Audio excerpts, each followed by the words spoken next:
আরামবাগ শহরে দাঁড়ালো না বিজেপির পরিবর্তন যাত্রার রথ। তাকে ঘিরে তৈরি হয় চরম বিশৃঙ্খলার পরিস্থিতি। মঙ্গলবার আরামবাগ মহকুমায় পৌঁছায় বিজেপির পরিবর্তন যাত্রার রথ। পুরচুড়া খানাকুল হয়ে বিকালে আরামবাগ শহরের গৌরহাটির মোড় পৌঁছায় রথ। সেখানে পৌঁছাতেই বিজেপি উচ্চ নেতৃত্বদের রথ থেকে নেমে অন্যত্র চলে যেতে দেখা যায় এবং রথ পৌঁছালেও দ্রুত গতিতে শহর থেকে বেরিয়ে যায় বলে অভিযোগ। পরিবর্তন যাত্রায় যোগ দিতে এসে গৌরহাটির মোড়ে অপেক্ষা করতে থাকে বিজেপির বহু নেতাকর্মীরা।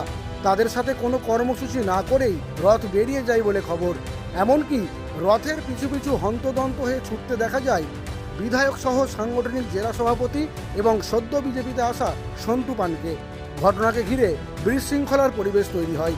যদিও এটি সাধারণ ঘটনা এবং ঠাসা কর্মসূচির কারণে এই ঘটনা ঘটেছে বলে দাবি আরামবাগের বিধায়ক মধুসূদন বাগের। আমাদের কর্মসূচি ঠাসা কর্মসূচি, অত্যন্ত অল্প সময় আমাদের আরামবাগ বিধানসভার জন্য হয়েছে। যা কার্যক্রম আছে তা আমরা সবই করছি।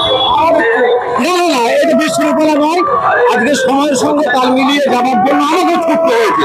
আমি করে যাচ্ছিলাম, এরকম অবস্থা হয়েছে। ওটা ভারতীয় জনতা পার্টির কার্যকর্তারা এগুলোকে মেনে নেন, ওগুলোকে নিয়ে এদিকে রথ দেখতে না পেয়ে ক্ষুব্ধ হয়েছেন বিজেপির কর্মী সমর্থকরা। উত্তপ্ত হতে দেখা যায় নেতাদেরও। কথা হলো নেতৃত্ব যারা ছিল না, নেত্রী বেরিয়ে চলে গেছে। কথা হলো না, আমরা তো একসাথে মনে করলাম একসাথে যাবো, আর কিছু হলো না। কি ছিল মিছিল? মানে হ্যাঁ, মিছিল হলো না। না হলো, ও আগিয়ে চলে গেল। কি করে বলবো বলুন? আমাদের বিধায়ক তো দেখলাম অনেকটা হ্যাঁ, আগিয়ে চলে গেল, বলতে হবে মানুষের।